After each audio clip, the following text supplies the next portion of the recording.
Everyone, welcome to Kanika commerce academy. जैसे कि आप सब जानते हैं कि हमने क्लास 12 की बिजनेस स्टडी के ऊपर एक सीरीज स्टार्ट करी हुई है। पहला चैप्टर हम कवर कर चुके हैं। दूसरे चैप्टर जो प्रिंसिपल ऑफ मैनेजमेंट है उसके ऊपर एक पोर्शन आ चुका है। ये सेकंड पार्ट है और इस पार्ट में आपका सेकंड चैप्टर खत्म हो जाएगा। 2 वीडियोज में एक एक चैप्टर कवर हो रहा है। आपका क्विक रिवीजन है, ठीक है। चलिए जल्दी से स्टार्ट करते हैं। पहले पार्ट जो था उसमें हमने FW टेलर के हेनरी फ्योल के 14 प्रिंसिपल्स तक कर लिया था। आज हम करने वाले हैं हमारे साइंटिफिक मैनेजमेंट। सबसे पहले साइंटिफिक मैनेजमेंट के फादर कौन थे? साइंटिफिक मैनेजमेंट के फादर थे FW टेलर, ठीक है। साइंटिफिक मैनेजमेंट के फादर थे FW टेलर, जो 1856 में बॉर्न हुए थे, USA में बॉर्न हुए थे, ठीक है। इनको क्या बोला जाता है? साइंटिफिक मैनेजमेंट का फादर भी बोला जाता है। क्लियर? उसके बाद साइंटिफिक मैनेजमेंट होती क्या है? Application of science in every element of management is known as scientific management. एक second,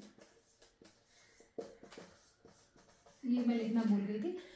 application of science in every element of management is known as scientific management. Management की हर चीज में साइंटिफिक एलिमेंट लगा दो, साइंटिफिक रूल्स प्रिंसिपल्स लगा दो, तो वो क्या बन जाएगी? साइंटिफिक मैनेजमेंट बन जाएगी।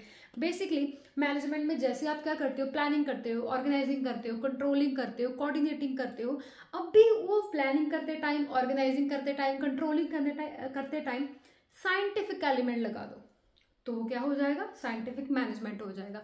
साइंटिफिक एलिमेंट लगाने का मतलब क्या है? लॉजिक। हर चीज करने के पीछे क्या होना चाहिए? लॉजिक होना चाहिए। कोई काम कर रहे हैं, उसके पीछे कारण होना चाहिए, वो किया है, उसका एक आउटकम भी आपको देखने को मिलेगा। It means cause and effect relationship. पहले चैप्टर में हमने देखा था साइंस की फीचर्स, ठीक है। तो ये साइंटिफिक एलिमेंट का मतलब क्या है? हर चीज के पीछे एक लॉजिक हो, वैलिड रीजन हो, ठीक है, करने का। उसके बाद FW टेलर थे, उन्होंने हमारे को क्या दिए थे? 4 प्रिंसिपल। हेनरी फ्योल ने 14 दिए थे, इन्होंने क्या दिए थे? 4 प्रिंसिपल दिए थे और कुछ टेक्निक्स दी थी।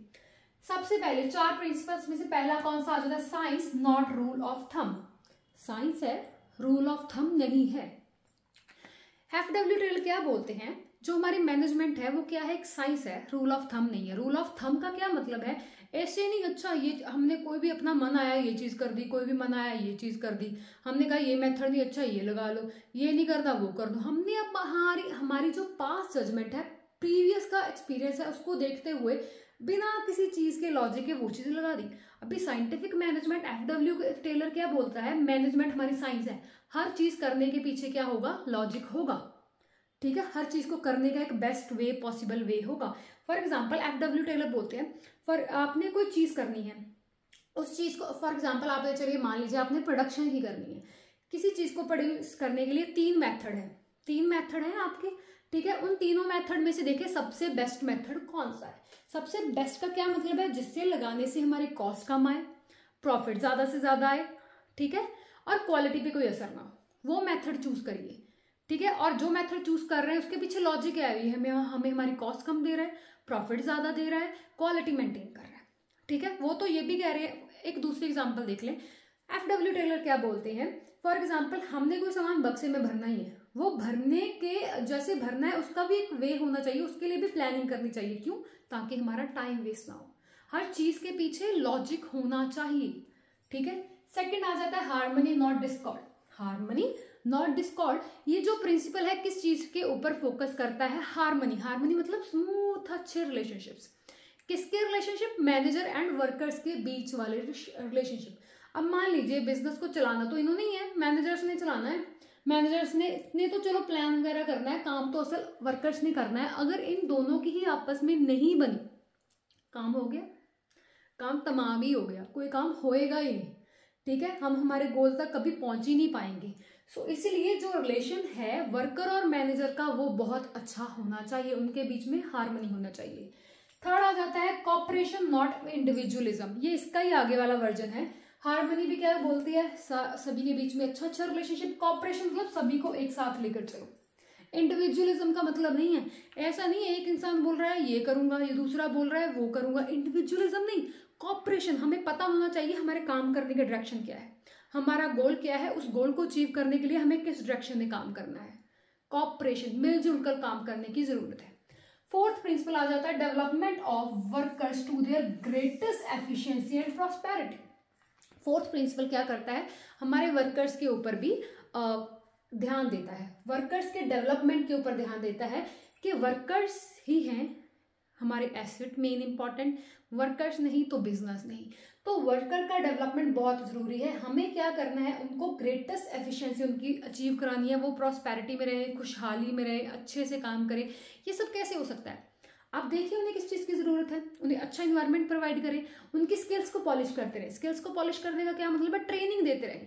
अभी जैसे कि इन्वायरमेंट चेंज होता है, टेक्नोलॉजीज चेंज होती है, नई टेक्नोलॉजी आती है, तो उनको वो ट्रेनिंग देते रहे, ऑनलाइन देते रहे, ऑफलाइन ट्रेनिंग देते रहे, जैसे भी सूटेबल होता है, ठीक है। उनकी स्किल्स को इन्हांस करते रहें, तो वो क्या होंगे, उनकी एफिशिएंसी इंक्रीज होगी, एफिशिएंसी इंक्रीज होगी, वो प्रॉस्पेरिटी खुशहाली में रहेंगे, वो खुश रहेंगे, अच्छे से काम करेंगे। काम करेंगे मतलब वर्कर का डेवलपमेंट हो रहा है, तो बिजनेस का भी क्या होगा, डेवलपमेंट ही होगा। ये थे हमारे 4 प्रिंसिपल्स, क्लियर। अब हम देखते हैं एफडब्ल्यू टेलर ने कुछ क्या दी थी, हमें टेक्निक्स दी थी।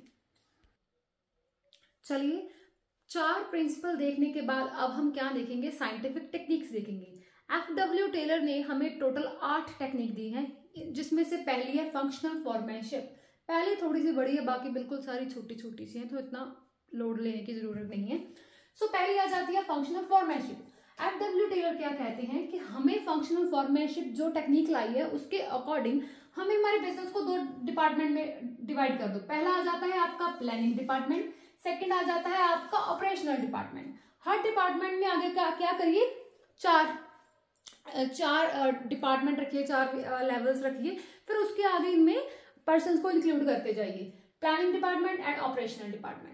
प्लानिंग डिपार्टमेंट में सबसे पहले कौन आ जाता है, रूट क्लर्क। रूट क्लर्क क्या करता है, हमें बताता है कौन सा रूट है, कौन सा रूट मतलब किसी काम करने को रूट मतलब हमें किस काम को कैसे करना है, ये हमें रूट बताता है। फॉर एग्जाम्पल हमें कहीं जाना होता है घूमने, तो हम देखते हैं ना नेविगेशन लगा के, मैप लगा के वहां तक पहुंचने का रूट क्या है, वैसे ही हमें हमारे गोल तक पहुंचने का रूट क्या है, ये कौन बताता है, रूट क्लर्क। सेकंड आ जाता है instruction card clerk. Instruction card clerk क्या करता है, हमें इंस्ट्रक्शन कार्ड देता है। इंस्ट्रक्शन कार्ड मतलब ये प्रोडक्ट आपने बनाना है, इस चीज को बनाने के लिए ये इंस्ट्रक्शन फॉलो करनी पड़ेगी, ये आपने करना है, इस चीज में आपको ये इंस्ट्रक्शन दी जा रही है, आपको नॉलेज देता है, गाइडेंस देता है ये चीज, ठीक है। थर्ड आ जाता है हमारा टाइम एंड कॉस्ट क्लर्क। नाम से क्लियर हो रहा है ये क्लर्क क्या करता है, टाइम एंड कॉस्ट का ध्यान रखता है, ताकि कोई भी काम कर रहे हैं उसमें हमारा टाइम वेस्ट ना हो और हमारी कॉस्ट कम से कम आए, उसकी रिस्पॉन्सिबिलिटी किसकी है, टाइम एंड कॉस्ट क्लर्क की है। क्लियर हुआ। लास्ट आ जाता है डिसिप्लिनेरियन। डिसिप्लिनेरियन मतलब डिसिप्लिन को मेंटेन करने वाला। कुछ भी ले लो, जिंदगी ले लो, बिजनेस ले लो, कोई भी आप स्कूल ले लो, कुछ भी, कोई होटल ले लो, कुछ भी हॉस्पिटल ले लो, डिसिप्लिन के बिना कुछ भी नहीं चलता। तो डिसिप्लिनेरियन का काम क्या होता है, डिसिप्लिन को मेंटेन करना, ठीक है। उसके बाद ये प्लानिंग डिपार्टमेंट हो गया, उसके बाद आएंगे हम ऑपरेशनल डिपार्टमेंट में। ऑपरेशनल डिपार्टमेंट में सबसे पहले कौन आ जाता है, हमारा गैंग बॉस। गैंग बॉस का काम क्या होता है, मतलब पूरी गैंग का बॉस। बिजनेस में किसी भी चीज के रिसोर्सेज की, किसी भी तरह के रिसोर्सेज की रिक्वायरमेंट है, उसको अरेंज कौन करेगा, गैंग बॉस, ठीक है। रिसोर्सेज लेके आने का ये क्या करते हैं, काम करते हैं, जैसे भी रिसोर्सेज, रॉ मटेरियल हो गए, जो भी रिक्वायर्ड होगा। स्पीड बॉस, स्पीड बॉस क्या देखता है, काम अच्छे से चल रहा है या नहीं, कोई अपना टाइम वेस्ट तो नहीं कर रहा, ऐसे नहीं ऐसे हम बड़े आराम से बैठे हैं एक एक एक एक ऐसे काम कर, नहीं, स्पीड से काम हो। स्पीड से होने का मतलब ये नहीं है कि क्वालिटी से कॉम्प्रोमाइजेशन हो जाए, मतलब हाँ फिर भी टाइम से काम हो जाए। फिर आ जाता है रिपेयर क्लर्क। कोई चीज़ खराब हो गई है, उसको रिपेयर करने का काम किसका होगा, रिपेयर का। कोई मशीनरी खराब हो गई, कोई मशीनरी का कुछ पार्ट खराब हो गया, हर चीज़ को रिपेयर क्लर्क करेगा। लास्ट आता है इंस्पेक्टर। इंस्पेक्टर क्या करता है, चेक, जो प्लान है उसके अकॉर्डिंग काम चल रहा है या नहीं, सभी लोग अपना अपना काम कर रहे हैं या नहीं, इंस्पेक्टर ये करता है, चेक करता है, कंट्रोल रखता है। क्लियर हुआ। अभी हम चलते हैं सेकंड टेक्निक के ऊपर। चलिए सेकंड टेक्निक आ जाती है हमारी standardisation and simplification of work. तोड़ दो इस लाइन को थोड़ा सा, स्टैंडर्डाइजेशन को अलग समझते हैं, सिंप्लीफिकेशन को अलग समझते हैं। कभी भी कोई चीज मुश्किल लगे ऐसे ही उसको तोड़ दो, ब्रेक डाउन कर दो, ठीक है। पार्ट्स में समझो तो आपको होल चीज समझ में आ जाएगी। स्टैंडर्डाइजेशन क्या होता है, स्टैंडर्ड सेट करना। स्टैंडर्ड सेट करना, हमने फॉर एग्जांपल हमारी क्या है, शर्ट बनाने की कंपनी है, तो हमने एक शर्ट बना दी, रख दी सामने, लगा दी, सभी वर्कर्स को बोला आपने सेम टू सेम ऐसा काम करना है। तो वो हमने जो बनाकर उनको दिखाया है, उनके लिए क्या किया, एक स्टैंडर्ड सेट किया है, स्टैंडर्ड सेट कर दिया। अगर हम स्टैंडर्ड ही सेट नहीं करेंगे तो वर्कर्स को पता कैसे चलेगा कि हमने करना ही क्या है, कैसा करना है, किस लेवल तक का करना है। स्टैंडर्डाइजेशन क्या है, बहुत इंपॉर्टेंट है। Next, very easy, simplification of work.